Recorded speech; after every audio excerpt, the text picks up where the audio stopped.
warahmatullahi wabarakatuh. Nama saya Ferawati dengan NIM 12240500166 dari Jurnalistik 4D.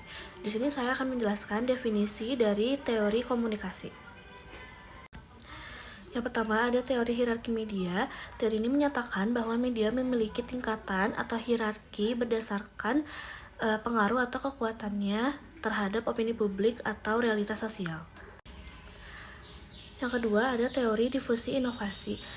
Teori ini dikembangkan oleh Alfred Rogers, menyatakan bahwa ide inovasi atau teknologi baru menyebar dalam masyarakat. Ada 4 tahapan difusi. Yang pertama pengetahuan, persuasi, keputusan, implementasi, dan konfirmasi.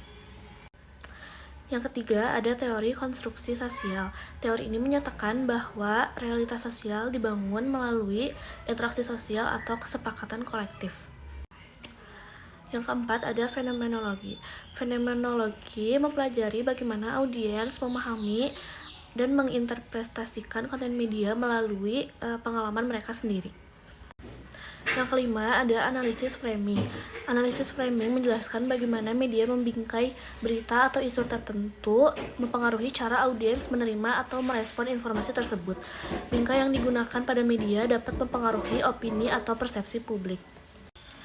Yang keenam ada teknologi new media oleh Pierre Levy. Pierre Levy mengembangkan teori mengenai media baru yang menekankan pada karakteristik interaktif, kolaboratif, dan jaringan dari teknologi digital. Yang ketujuh ada teori kesenjangan pengetahuan. Teori ini menyatakan bahwa peningkatan informasi lebih bermanfaat bagi mereka yang memiliki tingkat sosial atau pendidikan yang lebih tinggi, sehingga memperlebar kesenjangan di antara kelompok-kelompok sosial. Yang 8 ada teori efek persuasi. Teori ini mempelajari bagaimana media dan komunikasi dapat digunakan untuk mempengaruhi sikap, keyakinan, dan perilaku audiens. Yang ke-9 ada teori efek ketakutan dari George Gardner. Teori ini mengamati bagaimana exposure berulang terhadap konten yang menakutkan atau mengancam dapat menyebabkan audiens merasa lebih cemas dan ketakutan. Yang ke-10 ada teori pemberdayaan dari McQuail. Dennis McQuail menyatakan bahwa media dapat memainkan peran dalam memperdaya individu dan komunitas dengan memberikan informasi, kesempatan untuk berpartisipasi dalam diskusi publik, dan alat untuk menyuarakan kepentingan mereka. Yang ke-11 ada teori penekanan dan pengabaian oleh Stuart Hall. Teori ini menyatakan bahwa media memiliki kekuatan untuk menekankan atau mengabaikan aspek tertentu dari sebuah isu, sehingga mempengaruhi cara audiens memahaminya. Yang ke-12 ada teori teknologi media dari Marshall McLuhan.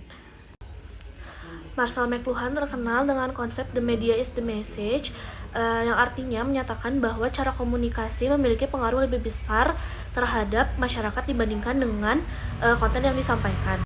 Yang ke-13 ada teori deduktif, yaitu dari umum ke kesimpulan khusus. Yang ke-14 ada teori induktif, yaitu dari khusus ke umum. Yang ke-15 ada teori disonansi kognitif, yaitu teori yang menjelaskan bagaimana adanya ketidaknyamanan dari konflik antara keyakinan atau tindakan. Ke-16 ada teori self-disclosure, yaitu bagaimana teori ini menyatakan bahwa berbagi informasi pribadi untuk membangun hubungan. Ke-17 ada teori budaya organisasi, yaitu bagaimana teori ini menjelaskan bagaimana nilai dan budaya mempengaruhi organisasi. Ke-18 ada groupthink, yaitu menjelaskan bagaimana keinginan untuk kesepakatan kelompok menyebabkan keputusan yang buruk. Ke-19 ada teori jaringan, yaitu mempelajari bagaimana struktur hubungan dan interaksi dalam jaringan sosial. Yang ke-20 ada teori kultivasi, yaitu bagaimana media mempengaruhi persepsi realitas jangka panjang. Yang ke-21 ada teori spiral of silence, yaitu orang cenderung diam jika merasa opini mereka menjadi minoritas. 22 ada teori agenda setting, yaitu media menentukan topik apa yang dianggap penting. Kedua-tiga ada phase negotiation theory, yaitu mengelola citra diri dalam komunikasi antar budaya. Yang kedua empat ada uncertainty management theory, yaitu menjelaskan bagaimana mengelola kecemasan dan ketidakpastian dalam komunikasi antar budaya. Yang kedua lima ada conversation consent theory, yaitu keterbatasan dalam percakapan antar budaya.